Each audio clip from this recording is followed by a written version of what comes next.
Hello students, Namaste. How are you?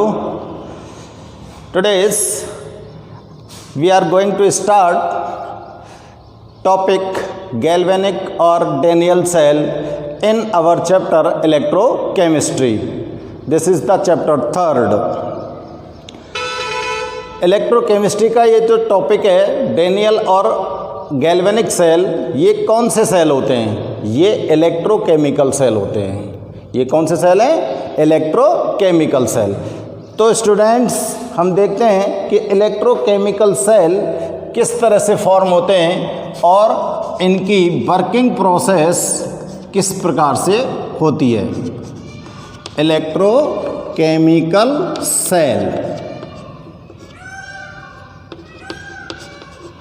देखो electrochemical cell किस प्रकार से काम करते हैं और किस तरह से ये फॉर्म होते हैं, इस चीज़ को यहाँ पर हम एक्सप्लेन करते हैं। तो फर्स्ट में आपको मैंने इनकी डेफिनेशन बताई थी, इलेक्ट्रोलाइटिक सेल की और इलेक्ट्रोकेमिकल सेल की, ठीक है ना। इलेक्ट्रोलाइटिक सेल जो होते हैं वो तो क्या करते हैं, वो किसको बोलते हैं electrolytic cell? Those cell which converts electric energy into chemical energy is called electrolytic cell. और इलेक्ट्रोकेमिकल सेल किसको बोला था? Those cell which converts chemical energy into electrical energy. तो यहाँ पर आप स्टडी करने वाले हो इलेक्ट्रोकेमिकल सेल, और इलेक्ट्रोकेमिकल सेल जो हमारे लिए यहाँ पर सिलेबस में है वो कौन सा है? डेनियल और गैल्वेनिक सेल, ठीक है ना। तो देखो ये क्या करेगा, केमिकल एनर्जी को कन्वर्ट करेगा किसमें? इलेक्ट्रिक एनर्जी में। केमिकल एनर्जी को किसमें कन्वर्ट करेगा? ये इलेक्ट्रिक एनर्जी में, ठीक है ना। तो वो कौन सा सेल कहलाएगा? इलेक्ट्रोकेमिकल सेल कहलाएगा। और ये जो सेल होता है इलेक्ट्रोकेमिकल सेल, इसके अंदर रिडॉक्स रिएक्शन होती है।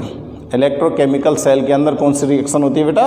रिडॉक्स रिएक्शन होती है। और you know very well that redox reaction takes place in that container in which both of oxidation and reduction reactions are occurs। तो जहाँ भी रिडॉक्स रिएक्शन होती है, उस रिडॉक्स रिएक्शन में ऑक्सीडेशन और रिडक्शन दोनों की दोनों जो रिएक्शंस होती हैं वो संपन्न होती हैं। जैसे मैं यहाँ पर एक एग्जांपल ले लूँ कि A+B कोई दो सब्सटेंस हैं और इनके अंदर अगर रिडॉक्स रिएक्शन होनी है तो A positive plus B negative. तो देखो यहाँ से A का तो ये क्या हुआ है? ऑक्सीडेशन हुआ है। A का तो क्या हुआ है? ऑक्सीडेशन हुआ है। और B का क्या हुआ है? रिडक्शन हुआ है। B का क्या हुआ है? रिडक्शन हुआ है। क्योंकि चार्ज की अमाउंट अगर यहाँ पर कैलकुलेट की जाए तो जो चार्ज इंक्रीज हो रहा है वो तो क्या है, सॉरी, जो चार्ज इंक्रीज हो रहा है वो तो कौन सी रिएक्शन है? जिसमें चार्ज इंक्रीज होगा, यानी कि इलेक्ट्रॉन की नंबर इंक्रीज हो रही है, वो तो रिडक्शन रिएक्शन है। और जिसमें चार्ज डिक्रीज होता है वो ऑक्सीडेशन रिएक्शन है। यानी कि यहाँ पर तो इलेक्ट्रॉन रिलीज किए जा रहे हैं और यहाँ पर इलेक्ट्रॉन एक्सेप्ट किए जा रहे हैं। तो इलेक्ट्रॉन रिलीज किए जाएंगे तो वो तो क्या होगी? ऑक्सीडेशन। और जहाँ पर इलेक्ट्रॉन एक्सेप्ट किए जाएंगे वो कौन सी होगी? Reduction reaction. छोटी क्लासों से आप पढ़ते आ रहे हो, लेकिन इलेक्ट्रोकेमिकल सेल के अंदर ये जो रिडॉक्स रिएक्शन होती है इसकी पोजीशन थोड़ी सी डिफरेंस होती है। इसकी पोजीशन डिफरेंस क्या होती है कि इसके अंदर जो ये रिडॉक्स रिएक्शन होती है वो, ये तो डायरेक्ट रिडॉक्स रिएक्शन है, वो होती है इनडायरेक्टली रिडॉक्स रिएक्शन होती है इनके अंदर। इलेक्ट्रोकेमिकल सेल के अंदर जो रिडॉक्स रिएक्शन है वो कैसे हो रही है बेटा? इनडायरेक्टली रिडॉक्स रिएक्शन हो रही है। और इनडायरेक्टली रिडॉक्स रिएक्शन किस प्रकार से हो सकती है? देखो, कोई भी आप जब इलेक्ट्रोकेमिकल सेल फॉर्म करेंगे तो उसके अंदर इनडायरेक्ट रिडॉक्स रिएक्शन होगी। इट मीन्स इस इलेक्ट्रोकेमिकल सेल के अंदर हम इस रिएक्शन को कराते हैं तो हमको यहाँ पर दो अलग अलग कंटेनर लेने होते हैं और दो अलग अलग कंटेनर्स के अंदर ये रिएक्शन अकर्स होती है। ये दो अलग अलग कंटेनर हैं, इन दोनों अलग अलग कंटेनर्स के अंदर ऑक्सीडेशन और रिडक्शन रिएक्शन अलग अलग होती है। एक कंटेनर में तो ऑक्सीडेशन रिएक्शन होगी, दूसरे कंटेनर में रिडक्शन रिएक्शन होगी।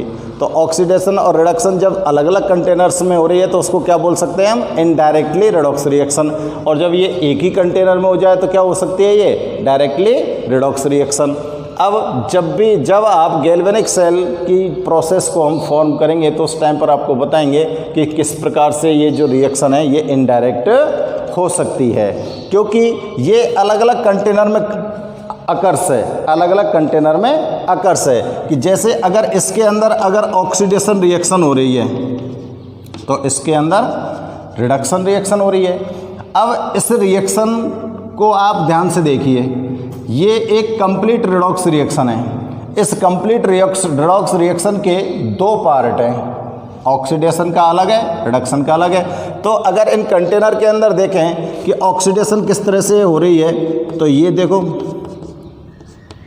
ये ऑक्सीडेशन रिएक्शन होगी, क्योंकि यहाँ पर जो ए कंपाउंड है इसने इलेक्ट्रॉन को रिलीज कर दिया, और इस कंटेनर के अंदर रिडक्शन रिएक्शन हो रही है क्योंकि इसने इलेक्ट्रॉन को एक्सेप्ट किया है। ठीक है ना। तो अलग अलग कंटेनर में रिएक्शन होने के कारण इसको रिएक्शन को क्या बोल सकते हैं हम, इनडायरेक्टली रिडॉक्स रिएक्शन है। दोनों की रिडॉक्सी, एक में ऑक्सीडेशन होना है, एक में रिडक्शन होना है, और ये दोनों कंटेनर जो होते हैं ये आपस में अटैच होते हैं इलेक्ट्रोड्स के द्वारा और कनेक्टिंग वायर्स के द्वारा और साल्ट ब्रिज के द्वारा। इन सब के द्वारा ये कंटेनर के जो सॉल्यूशन है एक दूसरे के साथ कैसे होते हैं, अटैच्ड होते हैं। ठीक है ना। ये हम इसकी प्रोसेस में एक्सप्लेन करेंगे। तो आप लोग यहाँ पर ये देखिए कि इलेक्ट्रोकेमिकल सेल जो होते हैं वो किस प्रकार से अपने अंदर जो रिएक्शंस होती हैं उनको फॉर्म करते हैं, और ये किस तरह से डिफाइन किए जा सकते हैं। दोनों चीज़ों को आप यहाँ पर इनको ध्यान से चेक कर लो। इसके बाद हम इलेक्ट्रोकेमिकल सेल को थोड़ा सा नोट करते हैं कि क्या होते हैं और इनको क्या कह सकते हैं हम। क्लियर है। तो देखो स्टार्ट करते हैं हम इलेक्ट्रोकेमिकल सेल के बारे में। तो नोट करना स्टार्ट करेंगे। इसकी डेफिनेशन नोट करो। First of all, those cell which convert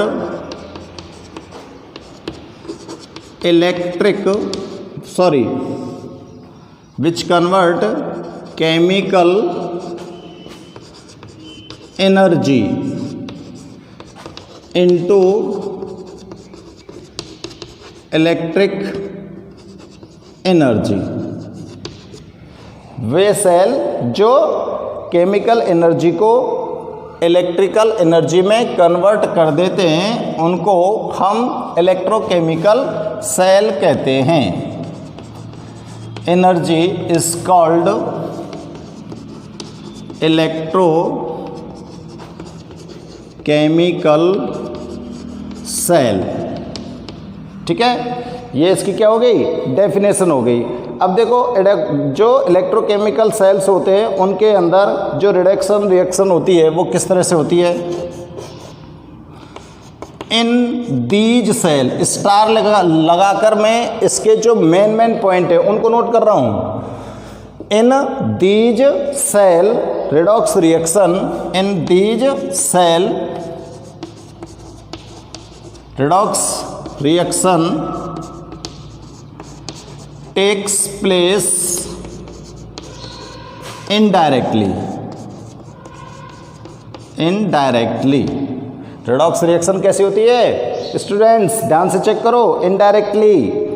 और देखो इलेक्ट्रोकेमिकल जो सेल होती है, सेल होते हैं, इनमें क्या होता है, इनके अंदर जब इलेक्ट्रिक करंट फ्लो होता है तो हम अच्छी तरह से जानते हैं कि इलेक्ट्रिक करंट का जो फ्लो होगा वो इलेक्ट्रॉन्स की अपोजिट डायरेक्शन में होता है। इलेक्ट्रॉन्स की अपोजिट डायरेक्शन में होता है जो इलेक्ट्रिक करंट फ्लो होगा। ठीक है ना। तो इस सेल में जब इनडायरेक्टली रिडॉक्स रिएक्शन हो रही है तो यहाँ पर हमको बहुत ही इम्पोर्टेंट चीज़ है जो आपको ध्यान में रखनी है। और वो इम्पोर्टेंट चीज़ क्या है कि ये जो सेल हैं, इन सेलों के अंदर जो एनोड होता है वो तो नेगेटिव चार्ज होता है और कैथोड जो होता है वो पॉजिटिव चार्ज होता है। इस बात को आप इलेक्ट्रोलाइटिक सेल में जान चुके थे। इलेक्ट्रोलाइटिक सेल जब आपने बनाया था तो उसमें आपने नोट किया था क्या, एनोड और कैथोड। तो कैथोड तो उसके इलेक्ट्रोलाइटिक सेल के अंदर क्या नोट किया था आपने, नेगेटिव चार्ज वाला। कैथोड तो कैसा था, नेगेटिव चार्ज वाला, और एनोड कैसा था, पॉजिटिव चार्ज वाला इलेक्ट्रोड। लेकिन इन इलेक्ट्रोकेमिकल सेल के अंदर ये अपोजिट हो जाएंगे, इसलिए ये इनडायरेक्टली होती है रिडॉक्स रिएक्शन। और अपोजिट कैसे हो जाएंगे, इसमें एनोड तो बनेगा नेगेटिव इलेक्ट्रोड, समझ में आ रही है, और कैथोड बनेगा पॉजिटिव इलेक्ट्रोड। ठीक है ना, चलो मैं नोट कर दूंगा इस चीज को। नेक्स्ट पॉइंट लिखते हैं हम, इन इलेक्ट्रोकेमिकल सेल, इन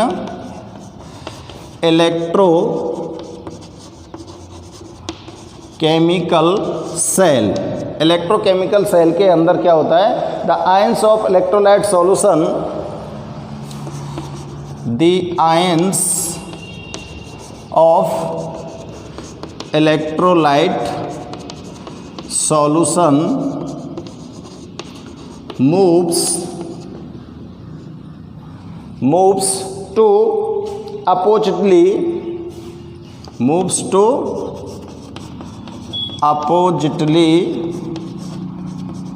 charged electrode। अपोजिटली जो चार्ज इलेक्ट्रोड होते हैं, आयंस अपोजिट चार्ज इलेक्ट्रोड की तरफ मूव करते हैं। जैसे ये अगर नेगेटिव है और ये पॉजिटिव इलेक्ट्रोड है, ठीक है ना, तो इस नेगेटिव इलेक्ट्रोड को हमको कैथोड बोलना चाहिए था और इसको हमको बोलना चाहिए था एनोड। लेकिन इलेक्ट्रोकेमिकल सेल की बात करेंगे तो इसको तो क्या बोलोगे, कैथोड, और इसको क्या बोलोगे, एनोड। अब जो आपके इलेक्ट्रोड हैं, इन इलेक्ट्रोड के अपोजिट डायरेक्शन में, क्योंकि आपको पता है +2 माइनस फ्लो होता है इलेक्ट्रिक करंट, लेकिन इन सेलों के अंदर क्या होता है, -2 प्लस फ्लो होता है। ठीक है ना, अपोजिट डायरेक्शन में हो गया ना इलेक्ट्रोड की में, समझ आ रही है ना बात। तो इस पॉइंट को भी हम नोट करते हैं। In electrochemical cell, electrochemical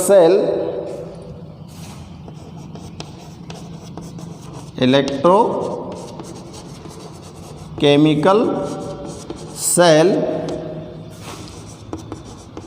anode is negative charged and cathode is positive charged electrodes. Anode तो कैसा चार्ज रखेगा, नेगेटिव, और कैथोड कैसा चार्ज रख रहा है, पॉजिटिव। समझ आ रही है ना बात। और देखो इसके लिए एग्जाम्पल्स लिख सकते हैं। एग्जाम्पल्स क्या, हम कह सकते हैं कि जो इलेक्ट्रोकेमिकल सेल होते हैं इनको हम गैल्वेनिक सेल और डैनियल सेल कह सकते हैं, या गैल्वेनिक सेल और वोल्टा सेल भी बोल सकते हैं। क्यों बोल सकते हैं, क्योंकि इन सेलों को डिस्कवर करने वाले जो साइंटिस्ट थे वो गैल्वेनिक था और एक अलेक्जेंडर वोल्टा था। इन दोनों ने मिलकर इस सेल को डिस्कवर किया था, यानी कि इसको प्रिपेयर किया था। इसलिए इन सेलों को उन साइंटिस्टों के नेम पर ही गैल्वेनिक या वोल्टा सेल भी बोल सकते हैं। ठीक है ना। तो these cells are known as, लिख सकते हैं हम यहाँ पर, these cells are known as galvanic and Volta cell, galvanic and Volta cell, because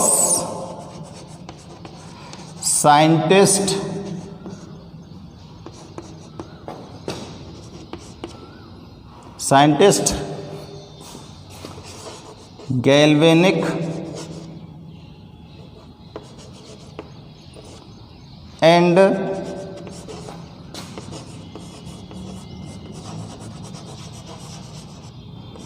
Alexander Volta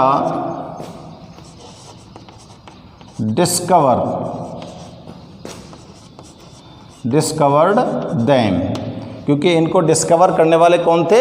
galvanic और अलेक्जेंडर वोल्टा नाम के साइंटिस्ट थे, इसलिए इन सेल को हम गैल्वेनिक सेल बोल सकते हैं, वोल्टा सेल बोल सकते हैं, और एक और नाम है इनको डेनियल सेल भी हम बोल सकते हैं। तो देखो आपने इलेक्ट्रोकेमिकल सेल के बारे में देखा है, बड़े ध्यान से इसको थोड़ा सा इलेक्ट्रोकेमिकल सेल को यहाँ पर हम समझ लेंगे तो गैल्वेनिक सेल की प्रोसेस हमारे इजी वे में समझ आ सकती है। तो जो ये इलेक्ट्रोकेमिकल सेल होते हैं, इनमें जो महत्वपूर्ण बात है जिसको हमें ध्यान में रखना है वो क्या होगा कि ये केमिकल एनर्जी को इलेक्ट्रिकल एनर्जी में कन्वर्ट करेंगे। इलेक्ट्रोकेमिकल सेल क्या करेंगे? केमिकल एनर्जी को इलेक्ट्रिकल एनर्जी में कन्वर्ट करेंगे। और फर्स्ट वीडियो में मैंने आपको बताया था कि इनके अंदर जो रिएक्शन होती है, इन सेल के अंदर जो रिएक्शन होती है वो कैसी होती है? नॉन स्पॉन्टेनियस रिएक्शन होती है। होती है कि नहीं होती है? नॉन स्पॉन्टेनियस, क्योंकि इन रिएक्शंस को कंप्लीट करने में हम लोगों का एक रोल होता है। हम चाहेंगे तो ये रिएक्शन कंप्लीट होगी, नहीं चाहेंगे तो रिएक्शन कंप्लीट नहीं हो सकती। जबकि इलेक्ट्रोलाइटिक सेल जो होते हैं उनके अंदर जो रिएक्शन होती है वो स्पॉन्टेनियस होती है, और स्पॉन्टेनियस रिएक्शन ऑटोमेटिकली होती है अपने आप ही, और नॉन स्पॉन्टेनियस रिएक्शन को करवाना पड़ता है। आप लोगों को रिएक्शन करवानी पड़ेगी तो रिएक्शन होगी। अब इसमें आपको मैंने अभी बताया था कि ये जो नॉन स्पॉन्टेनियस रिएक्शन वर्ड में यहाँ पर बोल रहा हूँ वो क्यों बोल रहा हूँ? क्योंकि इलेक्ट्रोकेमिकल सेल को फॉर्म करने के लिए आपको दो अलग अलग कंटेनर लेने होंगे, और दोनों अलग अलग कंटेनर्स के अंदर आप अलग अलग केमिकल्स को फिल करेंगे, और उसके बाद वो सेल के अंदर रिएक्शन स्टार्ट होगी। तो अगर आप उनको कनेक्ट करते हो तो रिएक्शन होती है, कनेक्ट नहीं करते हो तो रिएक्शन नहीं होती है। ठीक है ना? ये इलेक्ट्रोकेमिकल सेल होते हैं, इसलिए इनकी रिएक्शन को क्या बोलते हैं हम? नॉन स्पॉन्टेनियस रिएक्शन बोलते हैं इलेक्ट्रोकेमिकल सेल के लिए। ठीक है ना?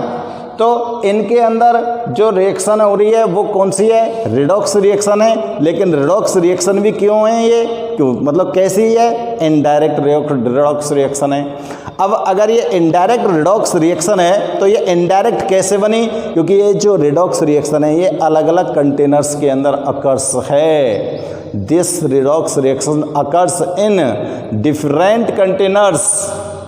एक में तो ऑक्सीडेशन हो रही है, दूसरे के अंदर रिडक्शन हो रही है, अलग अलग कंटेनर में हो रही है। तो हाफ रिएक्शन तो एक कंटेनर में और हाफ रिएक्शन दूसरे कंटेनर में, और इसके अंदर जब ये रिएक्शन अकर्स होगी तो इलेक्ट्रिक करंट का जो फ्लो होगा वो आयंस की अपोजिट डायरेक्शन में होगा। कैसे होगा? आयंस की अपोजिट डायरेक्शन में होगा, क्योंकि करंट को ले जाने के लिए कौन रेस्पॉन्सिबल होता है? इलेक्ट्रॉन्स रेस्पॉन्सिबल होते हैं। अगर इलेक्ट्रॉन्स राइट टू लेफ्ट जा रहे हैं तो करंट कहाँ जाएगा? लेफ्ट टू राइट आएगा। ठीक है ना? ये बात समझ आ रही है? और इसके अंदर आप लोगों को एक चीज़ और ध्यान रखनी है इम्पोर्टेंटली, वो क्या है कि इसके गैल्वेनिक सेल या इलेक्ट्रोकेमिकल सेल में जो आप कैथोड और एनोड फॉर्म करने वाले हो, वो एनोड तो नेगेटिव चार्ज इलेक्ट्रोड होगा और कैथोड पॉजिटिव चार्ज इलेक्ट्रोड होगा। ठीक है ना? और इलेक्ट्रोकेमिकल सेल का अगर एग्जाम्पल अगर आपको देना पड़ जाए तो एग्जाम्पल के तौर पर आप नोट कर सकते हो गैल्वेनिक और डैनियल सेल। और इनको गैल्वेनिक या वोल्टा सेल भी क्यों बोल सकते हैं? क्योंकि ये इन दोनों साइंटिस्टों के द्वारा डिस्कवर किया गया था, इसलिए इनको हम गैल्वेनिक और वोल्टा सेल भी बोल सकते हैं। क्लियर है बच्चों? तो स्टूडेंट्स, आप इलेक्ट्रोकेमिकल सेल के बारे में दी गई ये जो जानकारी है इसको नोट करेंगे, और नेक्स्ट हम बात करते हैं कोई एक इलेक्ट्रोकेमिकल सेल का एग्जाम्पल लेकर। ठीक है, अब देखो बात करते हैं हम गैल्वेनिक और डैनियल सेल किस प्रकार से होते हैं। ये एक इलेक्ट्रोकेमिकल सेल है, और इस इलेक्ट्रोकेमिकल सेल के अंदर आपको पता ही है दो अलग अलग कंटेनर ले लें, दोनों कंटेनर्स के अंदर अलग अलग से हमको इलेक्ट्रोड अटैच करने, और इलेक्ट्रोड्स को हमें कनेक्टिंग वायर के द्वारा भी अटैच करना है। ठीक है ना? तो पहले हम इसका फिगर फॉर्म करते हैं डैनियल सेल का। तो देखो फिगर के लिए हम स्टार्ट करते हैं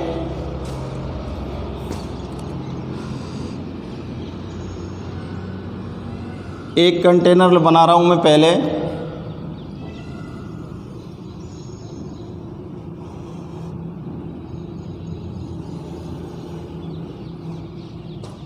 और ये दूसरा कंटेनर इसके साथ,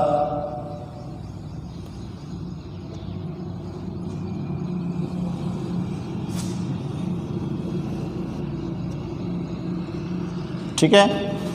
इसके अंदर हमने एक सॉल्यूशन फॉर्म फिल कर दिया, और इसके अंदर भी हमने एक सॉल्यूशन को फिल कर दिया।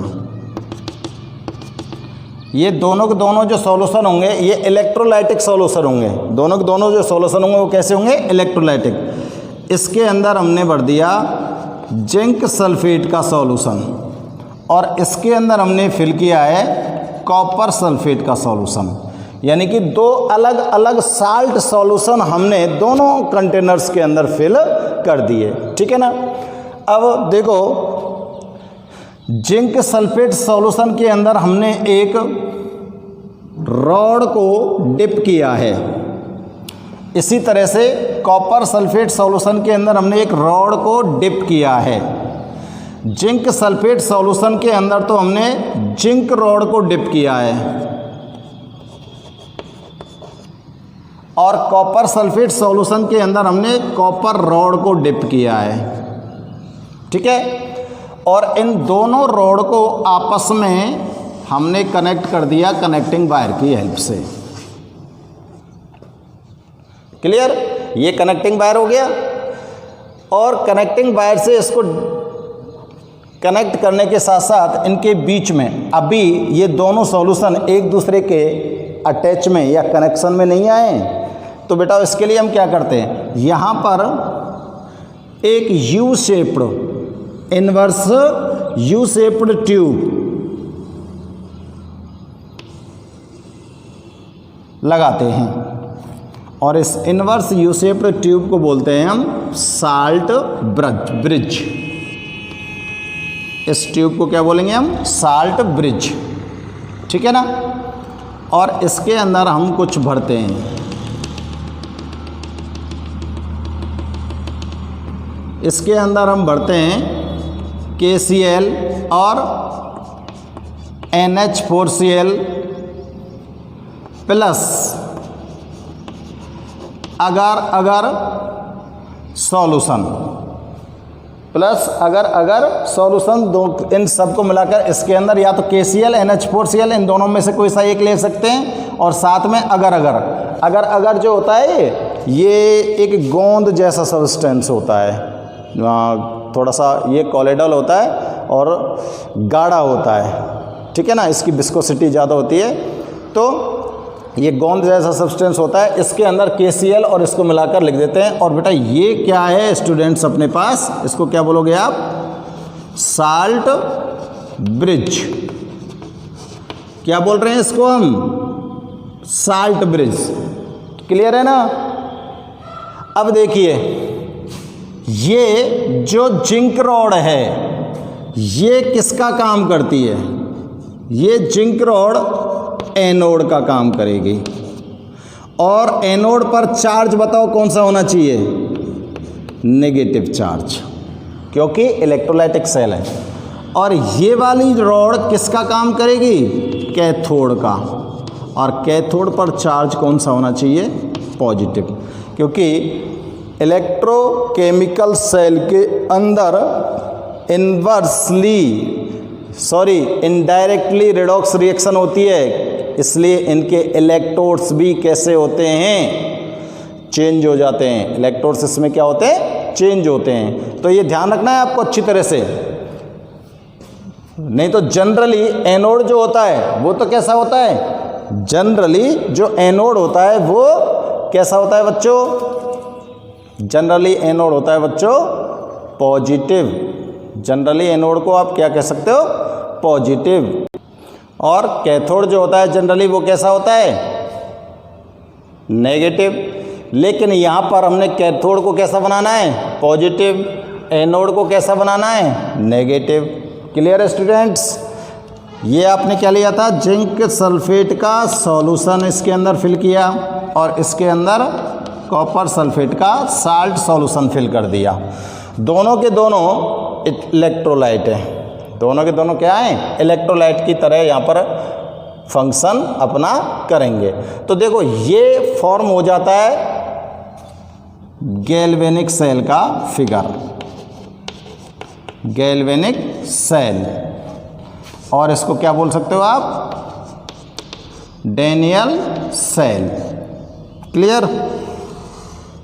ठीक है ना? अब आपको अभी हमने एक्सप्लेन किया था कि इलेक्ट्रोकेमिकल सेल है ये, और इलेक्ट्रोकेमिकल सेल के अंदर जो यहाँ पर रिएक्शंस होंगी वो किस तरह से होंगी। तो इनडायरेक्टली रिडॉक्स रिएक्शन यहाँ पर अकर्स है, जिसमें आधी रिएक्शन, हाफ रिएक्शन तो एक कंटेनर में और हाफ रिएक्शन दूसरे कंटेनर में। एक के अंदर अगर रिडॉक्स हो रही है तो दूसरे के अंदर रिडक्शन हो, एक के अंदर अगर ऑक्सीडेशन हो रहा है तो दूसरे के अंदर क्या होगा? रिडक्शन होगा।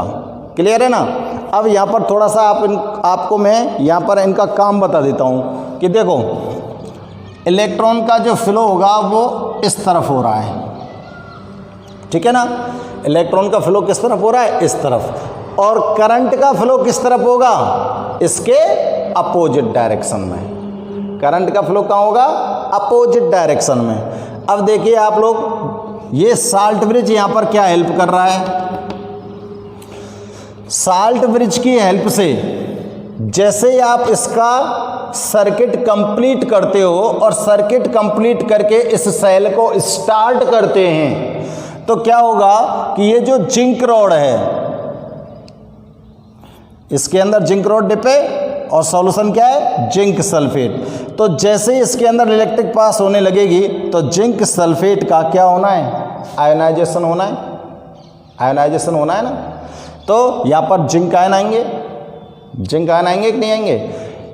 तो ये जिंक आयन इस रॉड से भी आएंगे, और जिंक आयन इस रॉड से आएंगे तो सॉल्यूशन के अंदर जिंक आयन की अमाउंट इंक्रीज हो जाएगी।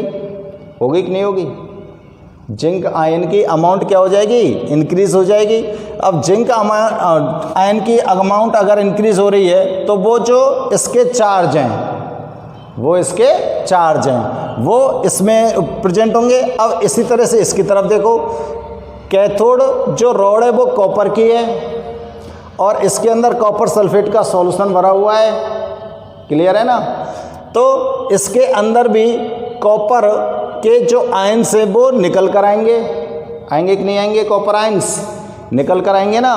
कॉपर आयंस निकल कर आएंगे तो इसके अंदर कॉपर आयंस की अमाउंट इंक्रीज होगी।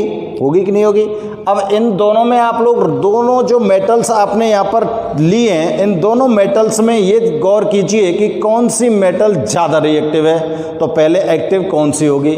तो देखो Zn जिंक जो मेटल होती है वो मोर रिएक्टिव होती है as compare to copper metal. तो जिंक रॉड से पहले चार्ज निकलेंगे, जिंक रॉड से पहले चार्ज निकलेंगे और ये चार्ज निकल कर साल्ट ब्रिज के थ्रू इस सॉल्यूशन में पहुंचेंगे और इस सॉल्यूशन में जो सल्फेट आयन यहाँ से रिलीज होगा उसको ये क्या कर देंगे? न्यूट्रल कर देंगे। और इससे जो कॉपर के चार्ज निकल कर आएंगे वो इधर सल्फेट आयन को क्या कर देंगे? न्यूट्रल कर देंगे। तो साल्ट ब्रिज के थ्रू आयंस का फ्लो हो रहा है, ठीक है ना? साल्ट ब्रिज के थ्रू क्या हो रहा है, आयंस का फ्लो हो रहा है, और आयंस के फ्लो के लिए ही ये साल्ट ब्रिज यहाँ पर लगाया जाता है। तो अब इसकी जो कंस्ट्रक्शन है उसको हम नोट करते हैं। देखो किस तरह से हमने ये फॉर्म किया था, उसके बाद इसके रिएक्शंस वगैरह को देखेंगे। तो मैं यहाँ पर लिख रहा हूँ, there are two metallic, there are two metallic conductor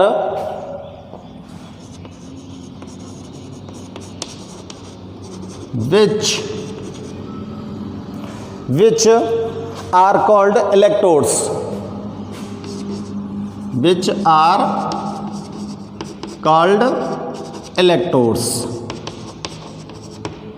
कहाँ पर हैं, एक तो ये रहा और एक ये रहा, दोनों इलेक्ट्रोड्स प्रेजेंट है कि ना है। These are dipped in one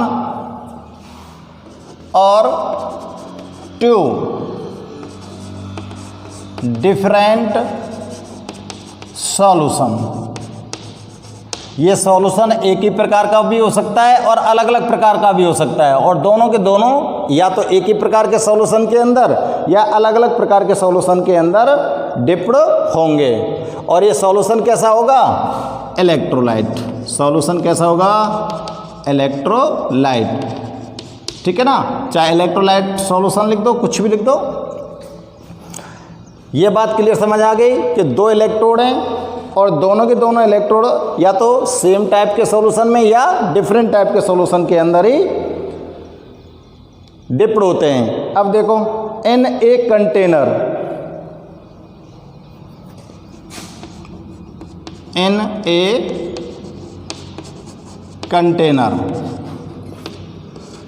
copper metal rod dipped in, copper metal rod किसके अंदर डिप्ड है बताओ, dipped in copper sulphate solution, dipped in copper sulphate solution. And zinc rod dipped in ZnSO4 solution. जो हमको construction में यहाँ पर figure के अंदर दिख रहा है वही हम वहाँ पर क्या कर रहे हैं, नोट कर रहे हैं। ठीक है ना। बोथ, अब ये दोनों के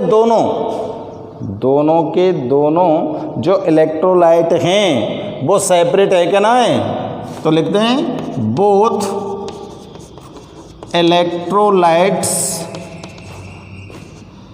आर separated by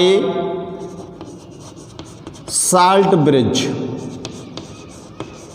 दोनों के दोनों सेपरेट हैं और किसके द्वारा, साल्ट ब्रिज के द्वारा। साल्ट ब्रिज के द्वारा ही कनेक्ट है, अगर साल्ट ब्रिज नहीं होता तो ये इनका कनेक्शन नहीं जुड़ता। साल्ट ब्रिज से दोनों के कैसे कर दिया है हमने, सेपरेट कर दिया है। Equilibrium is established by establishing circuit and current flows. अब इन देखो दोनों साल्ट के बिटवीन इक्विलिब्रियम एस्टेब्लिश्ड हो जाएगा। ठीक है ना।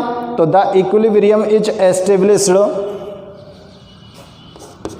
The equilibrium is established by, किसके द्वारा एस्टेब्लिश होगा बताओ, बाई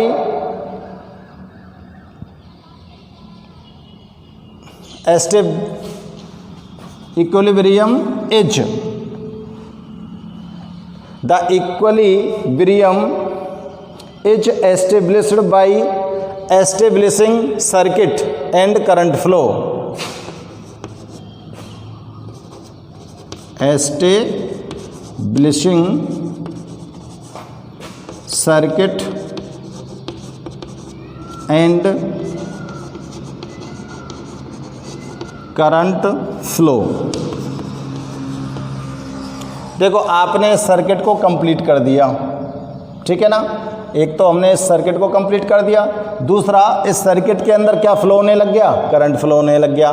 तो दोनों सॉल्यूशन के बिटवीन इक्विलिब्रियम आ जाता है, दोनों सॉल्यूशन के बिटवीन क्या आ जाता है, यहाँ पर इक्विलिब्रियम स्टेट आ जाएगी, ठीक है ना। अब जो साल्ट ब्रिज है ये क्या कर रहा है, साल्ट ब्रिज के बारे में एक लाइन में नोट कर देता हूँ यहाँ पर। Salt bridge separate both electrolytes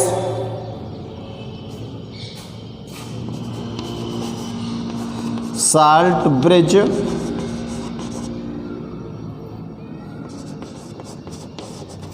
separated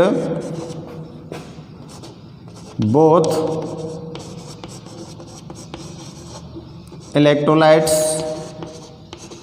but लेकिन और दूसरा काम क्या करेगा, आयंस का फ्लो बताया था ना, आयंस का फ्लो कहाँ से होगा बताओ, but ions can transport bye them,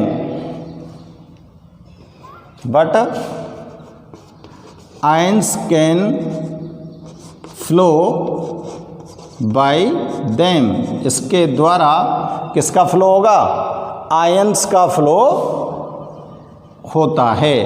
और जब आयंस का फ्लो होता है तो क्या होगा बताओ, करंट को भी फ्लो कर सकता है, विच कैन करंट फ्लो,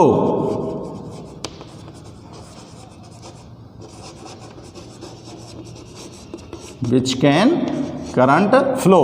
ये ये इसका साल्ट ब्रिज का काम हो गया, ये आयंस को क्या करेगा, फ्लो करेगा, ठीक है ना, इस तरह से। और जब आयंस फ्लो होंगे तो इससे सर्किट के अंदर करंट भी फ्लो होने लग जाएगा। साल्ट ब्रिज क्या होता है, it is A inverse U shaped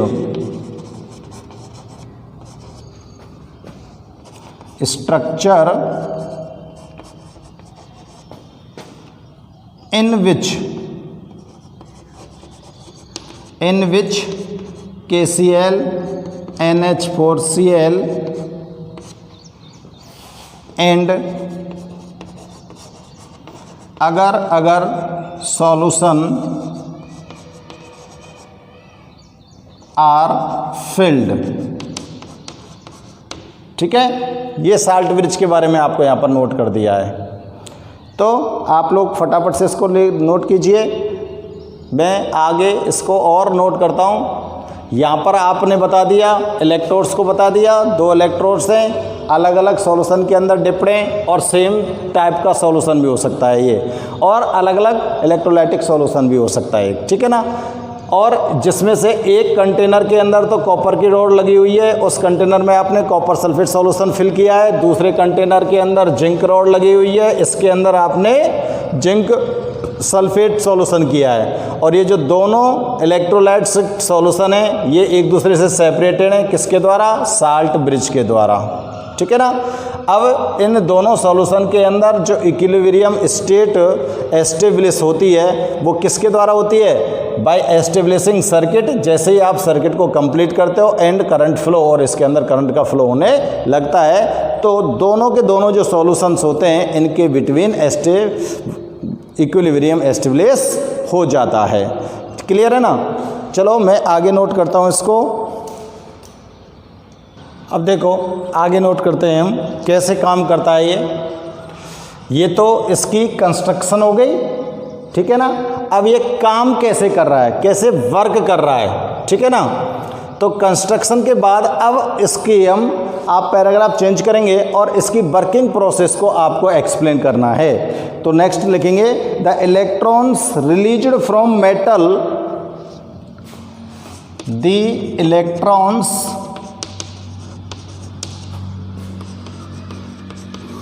released from metal, the electrons released from metal remains at surface of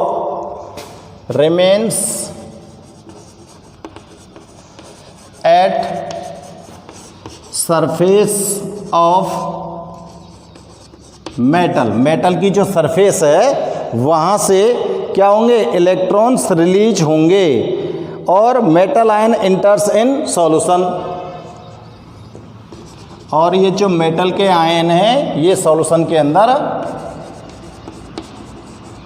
metal ion release in solution.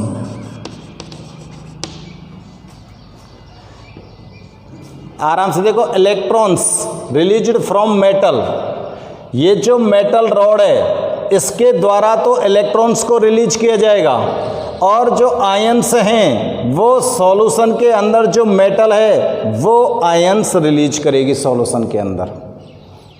जैसे यहाँ पर कॉपर रॉड लगाई है तो ये कॉपर रॉड तो क्या कर रही है, इलेक्ट्रॉन रिलीज कर रही है, और कॉपर सल्फेट का जो सॉल्यूशन फॉर्म यूज़ किया है यहाँ पर, ये क्या कर रहा है, ये सॉल्यूशन के अंदर मेटल आयंस को रिलीज कर रहा है। ठीक है ना।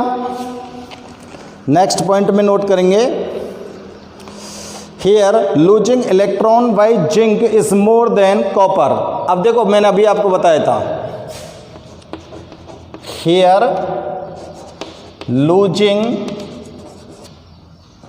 देखो यहां पे फिगर के अंदर देखो, जिंक मेटल के बारे में बताया था ना कि जिंक मेटल जो होती है वो कॉपर मेटल से ज़्यादा रिएक्टिव होती है, तो ज़्यादा रिएक्टिव होने के कारण ये अधिक मात्रा में इलेक्ट्रॉन्स रिलीज करेगी। Losing electrons bye zinc, losing electrons bye zinc, electrons zinc के द्वारा ज़्यादा मात्रा में लूज किए जाएंगे more than copper, more than copper. Copper से ज़्यादा मात्रा में इलेक्ट्रॉन्स लूज किए जा रहे हैं। अब कॉपर से ज़्यादा मात्रा में जब इलेक्ट्रॉन लूज किए जा रहे हैं तो इलेक्ट्रॉन्स का फ्लो किस साइड से होगा, जिंक साइड से होना चाहिए, क्योंकि ज़्यादा अमाउंट में यहीं से इलेक्ट्रॉन आ रहे हैं। As a result equilibrium will deviate, as a result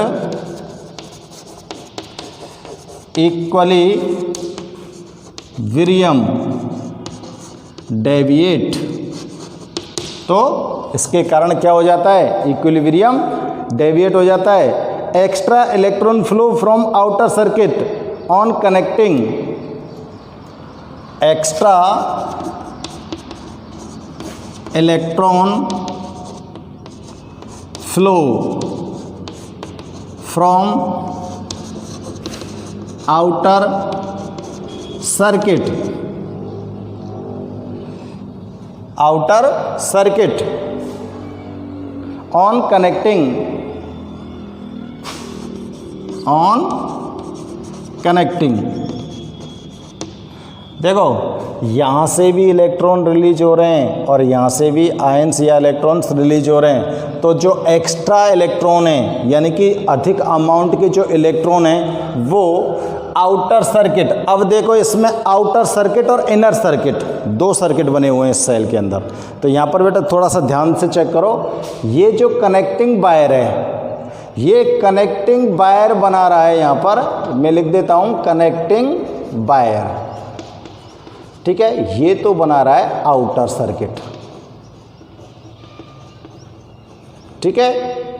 और ये जो साल्ट ब्रिज है, ये साल्ट ब्रिज बनाएगा, चलो मैं नोट कर देता हूँ, आप लोग ध्यान रखना, साल्ट ब्रिज बना रहा है इनर सर्किट, ठीक है, ध्यान रखियो। आउटर सर्किट को तो कौन बना रहा है, कनेक्टिंग वायर, कनेक्टिंग वायर से तो इन दोनों को आप कनेक्ट कर रहे हो, और सेल के अंदर का जो इनर सर्किट है उसको कंप्लीट कौन कर रहा है, साल्ट ब्रिज, ठीक है ना। Which moves from zinc to copper, और जो ये इलेक्ट्रॉन है ये कहां से कहां मूव करेंगे, which moves from zinc to copper. अब देखो आउटर सर्किट में जो इलेक्ट्रॉन है वो कहां से कहां मूव कर रहे हैं, जिंक से कॉपर की तरफ। आउटर सर्किट में इलेक्ट्रॉन कहां से कहां मूव कर रहे हैं, जिंक से कॉपर की तरफ, और electric current flow from copper. और अगर ये इलेक्ट्रॉन इस तरफ जा रहे हैं तो करंट किस तरफ जाएगा, इलेक्ट्रिक करंट किस तरफ जाएगा, अरे या कि अपोजिट डायरेक्शन कर दो, बार बार तो बता रहे हैं इलेक्ट्रॉन्स का जो फ्लो है उसके अपोजिट डायरेक्शन में करंट फ्लो होगा। तो यहां क्या लिखेंगे, electric current flow from copper two zinc. समझ में आ रही है ना बात दोनों?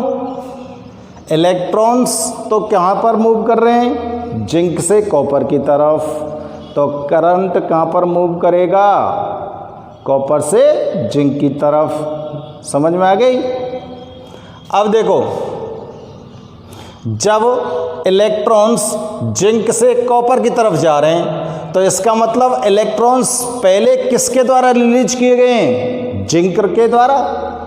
जिंक रॉड से ही तो इलेक्ट्रॉन रिलीज किए गए, तभी तो कॉपर की तरफ जा रहे हैं। तो जिंक जब इलेक्ट्रॉन्स को रिलीज कर रहा है इट मीन्स उस पर चार्ज इंक्रीज हो रहा है, तो इसमें कौन सी रिएक्शन हो रही है, ऑक्सीडेशन। तो लिख सकते हैं ना, ऑक्सीडेशन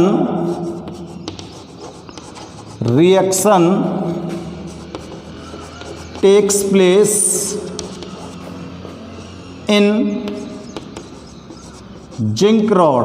और जिंक रॉड किस पर लगी हुई है, एट एनोड। देख लो, जिंक रॉड कहाँ लग रही है, एनोड पर, और एनोड पर चार्ज है, ध्यान रखिए भैया, ठीक है ना। और रिडक्शन रिएक्शन कहाँ पर होगी, and reduction reaction takes place at, सीधे लिख दूं, चलो, in copper rod at cathode. समझ में आ रही है ना बात? ऑक्सीडेशन रिएक्शन कहाँ पर होगी, एनोड पर, रिडक्शन रिएक्शन कहाँ हो रही है, कैथोड पर। यानी कि जिंक रॉड में तो ऑक्सीडेशन हो रहा है और कॉपर रॉड के अंदर क्या हो रहा है, रिडक्शन हो रहा है। तो देखो, मैं जनरली आपको ये रिएक्शन लिख देता हूँ यहाँ पर, जिंक प्लस कॉपर सल्फेट, ये एक रिएक्शन होती है।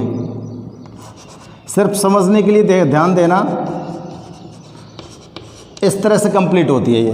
अब देखो, यहाँ से जिंक ने 2 इलेक्ट्रॉन्स को रिलीज किया है और जिंक सल्फेट को फॉर्म किया है, ठीक है ना।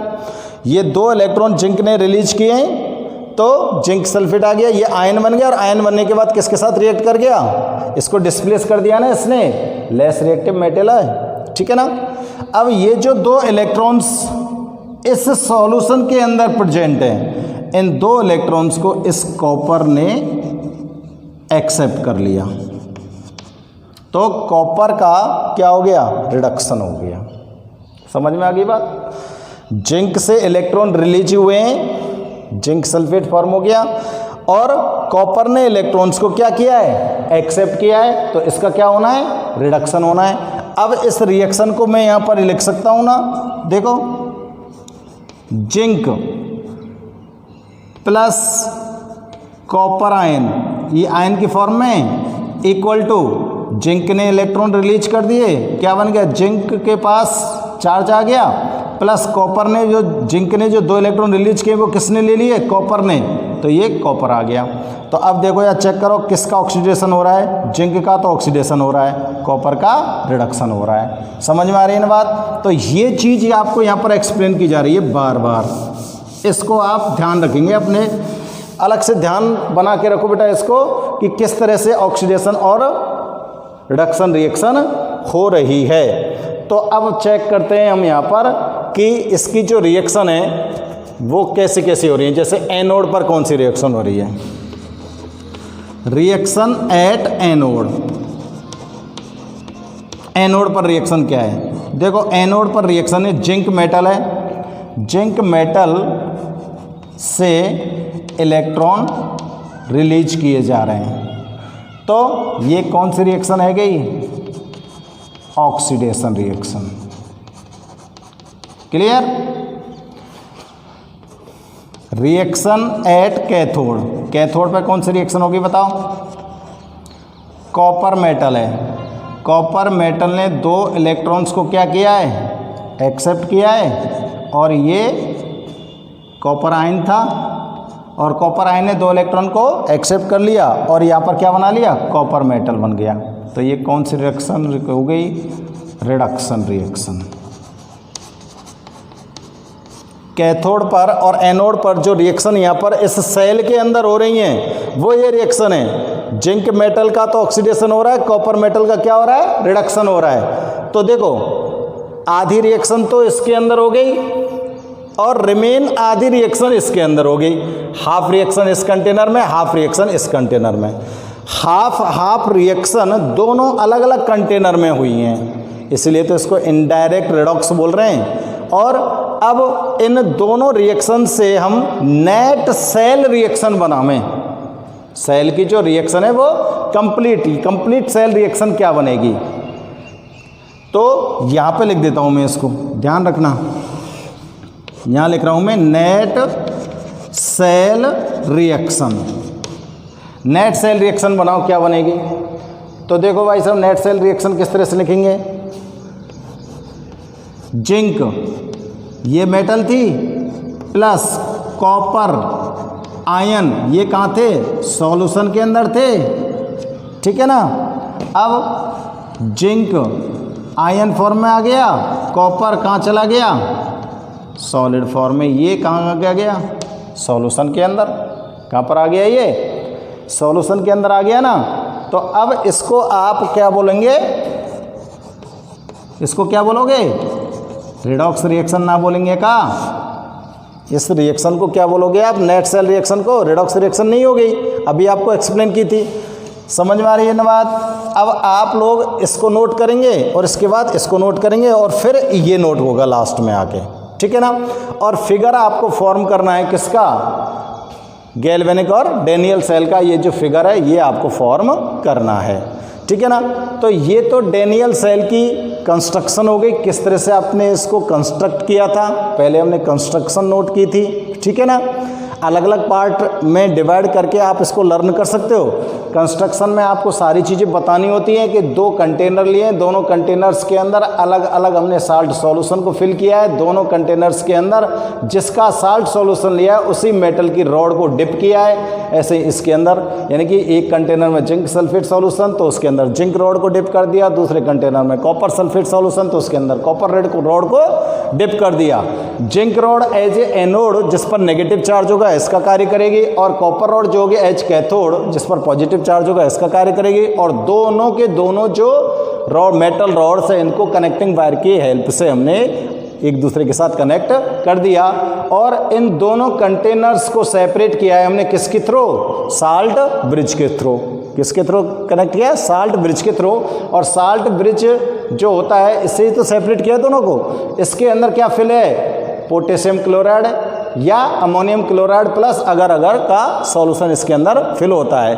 अब ये साल्ट ब्रिज क्या काम कर रहा है? साल्ट ब्रिज जो होता है ये इनर सर्किट को कंप्लीट कर रहा है और इस इनर सर्किट को कंप्लीट करके ये आयंस का जो फ्लो होता है उसमें अपना एक इम्पॉर्टेंट रोल प्ले करता है। और ये जो कनेक्टिंग वायर होता है ये आउटर सर्किट को कंप्लीट कर रहा है। क्लियर है? ये बात तो वर्किंग प्रोसेस की हो गई, सॉरी उसकी कंस्ट्रक्शन की हो गई।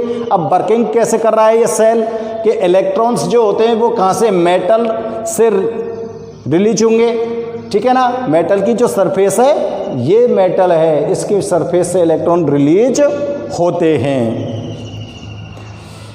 कहाँ पर रिलीज आकर होकर आएंगे? सॉल्यूशन में। और ये इलेक्ट्रॉन तो इस मेटल से रिलीज हो गए और आयंस किससे रिलीज हो जाएंगे? सॉल्यूशन से, सॉल्यूशन के अंदर।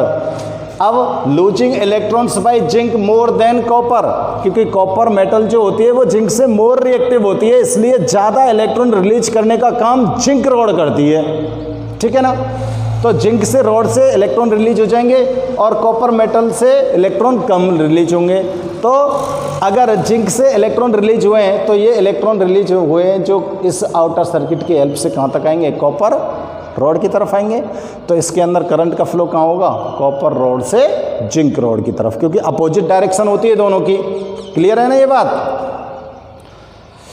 Oxidation reaction takes place in zinc rod, zinc के द्वारा इलेक्ट्रॉन को रिलीज किया गया तो उसके द्वारा ऑक्सीडेशन रिएक्शन की जाएगी, और कॉपर के द्वारा इलेक्ट्रॉन्स को एक्सेप्ट किया गया तो यहाँ पर रिडक्शन रिएक्शन होगी।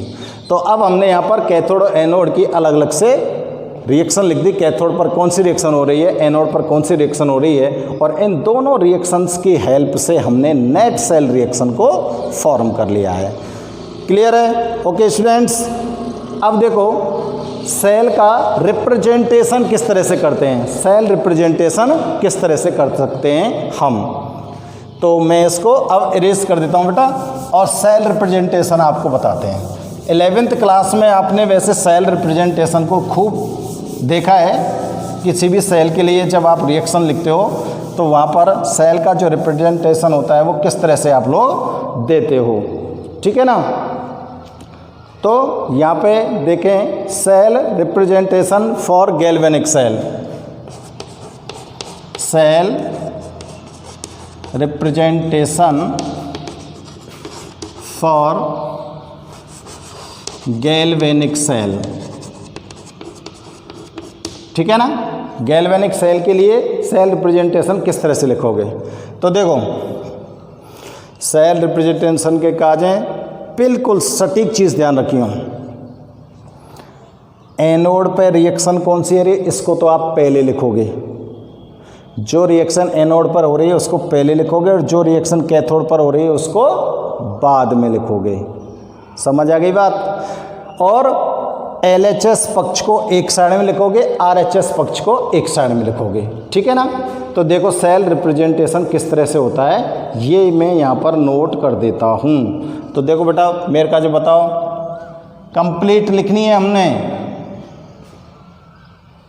Net reaction, complete net reaction लिखी ना, उसमें हमने इलेक्ट्रॉन्स को शो नहीं किया था क्योंकि इलेक्ट्रॉन तो इलेक्ट्रॉन कट जाएंगे, इसलिए शो नहीं किया था वहाँ पर। अब जब इलेक्ट्रॉन से इलेक्ट्रॉन कट जाएंगे तो इसकी जो नेट रिएक्शन थी, नेट सेल रिएक्शन थी, वो क्या बनी थी बताओ। जिंक, जिंक से तो जिंक आयन बने थे, और कॉपर आयन से कॉपर मेटल बनी थी, यही तो बनी थी। अब एनोड की रिएक्शन ले लो, जिंक, ठीक है ना, जिंक से क्या फॉर्म हुआ है, जिंक आयन। तो देखो बेटा इसको हम एक सीधा खड़ा डंडा लगाएंगे और ये जिंक आयन फॉर्म हो गया, ये एनोड की रिएक्शन हो गई, ठीक है। ये जो इक्वलिटी का साइन लगाते हो इसकी जगह पर हम यहाँ पर डबल दो सीधी खड़ी लाइंस बनाएंगे, और अब आप कैथोड वाली रिएक्शन को लिख दो, कॉपर आयन और कॉपर। ये हो गई आपकी cell representation for galvanic cell. इस तरह से सेल रिप्रेजेंटेशन रिएक्शन आप लोग यहाँ पर नोट कर सकते हो। क्लियर है? अब देखो मैं और एग्जांपल लूँ, जैसे एग्जाम में कई बार क्वेश्चन आता है, एग्जाम में क्वेश्चन दे दिया आपको कि जिंक Zn+2 Ag+ और Ag, ये सेल रिप्रेजेंटेशन है किसी भी गैल्वेनिक सेल का। तो इसकी नेट सेल रिएक्शन लिखो, ये दे दी आपको सेल रिप्रेजेंटेशन। अब आपसे पूछा कि इसकी नेट सेल रिएक्शन आपको नोट करनी है, तो नेट सेल रिएक्शन यहाँ की कैसे लिखेंगे। तो देखो इसकी रिएक्शन लिखने के लिए आपको क्या करना पड़ेगा, एनोड पर रिएक्शन लिखो पहले तो। एनोड पर कौन सी रिएक्शन होगी, ऑक्सीडेशन होगी कि नहीं होगी। तो देखो एनोड पर जिंक इलेक्ट्रॉन रिलीज करेगा 2 इलेक्ट्रॉन्स को, और कैथोड पर कौन सी रिएक्शन होगी बताओ, रिडक्शन, रिडक्शन होगी ना। रिडक्शन में क्या है बताओ, सिल्वर आयन इलेक्ट्रॉन को एक्सेप्ट करेगा और किस में कन्वर्ट हो जाएगा, सिल्वर में, यही तो होगा। लेकिन एक चीज़ आपको यहाँ पर ध्यान रखनी पड़ेगी कि चार्ज को आपको बैलेंस करके रखना है, यानी कि इलेक्ट्रॉन्स की नंबर इक्वल होनी चाहिए, दोनों रिएक्शन में। तो इक्वल करने के लिए इलेक्ट्रॉन्स की नंबर को आपको क्या करना पड़ेगा, यहाँ अगर 2 इलेक्ट्रॉन लेते हैं तो सिल्वर की जो वैलेंसी होती है वो 1 ही तो होती है, एक ही इलेक्ट्रॉन तो ये रिलीज कर सकता है, तो आपको सिल्वर के 2 आयंस लेने पड़ेंगे और सिल्वर के 2 एटम्स यहाँ पर फॉर्म होंगे। क्लियर। अब भाई साहब एनोड और कैथोड दोनों को मिलाकर सेल रिएक्शन लिखनी है। देखो एनोड प्लस कैथोड, पहले एनोड की लिखनी है, पीछे कैथोड की लिखनी है, ये क्या बना देगी, सेल रिएक्शन। ठीक है ना। तो पहले एनोड है, लिखो जिंक प्लस एनोड, पहले एनोड वाले हैं जिंक, ठीक है ना। और यानी कि इस पार्ट को और इस पार्ट को फर्स्ट में लिखो 2Ag plus 2 electron equal to ये वाला पार्ट फॉर्म करो, लिखो नोट करो 2Zn प्लस 2 इलेक्ट्रॉन प्लस यहाँ पर क्या फॉर्म हुआ है 2Ag। ठीक है ना। RHS वाला साइड तो ये नोट कर दी मैंने पूरी ये दोनों और ये, और LHS साइड ये इधर नोट कर दी। अब देखो इलेक्ट्रॉन से इलेक्ट्रॉन कट जाएंगे तो आपके पास नेट सेल रिएक्शन क्या बची, नेट सेल रिएक्शन कैसे नोट करेंगे यार, जो रिमेन्स है मैंने लिख दो Zn plus 2Ag ion equal to Zn plus 2 ये आपके पास नेट सेल रिएक्शन आ गई। तो एग्जाम में कई बार इस तरह का क्वेश्चन आता है कि इस सेल रिप्रेजेंटेशन है ये जो दे रखा है आपको, ये क्या है, सेल रिप्रेजेंटेशन, कोई भी डेनियल सेल के लिए। अब इसकी आपसे नेट सेल रिएक्शन पूछे या सेल रिएक्शन पूछे तो आप इस तरह से उसकी सेल रिएक्शन निकाल के लाओगे। ठीक है ना। चलो और कुछ एग्जाम्पल्स मैं यहाँ पर नोट करता हूँ और आप लोग उनकी सेल रिएक्शन नोट करके देखना। ठीक है ना। और एग्जाम्पल नोट करते हैं यहाँ पर और उनकी सेल रिएक्शन आप खुद से बना के देखना। तो एग्जाम्पल नोट कीजिए।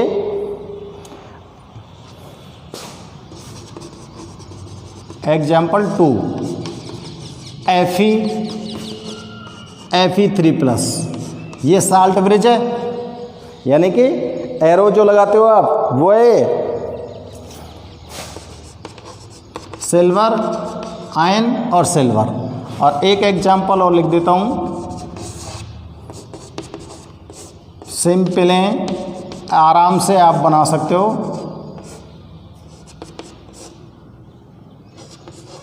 किस चीज़ का ध्यान रखना है दोनों रिएक्शंस में ध्यान रखना है हमको कि इलेक्ट्रॉन्स की नंबर इक्वल रहनी चाहिए। समझ आ रही है बात, जैसे मैंने यहाँ पर इक्वल करी है।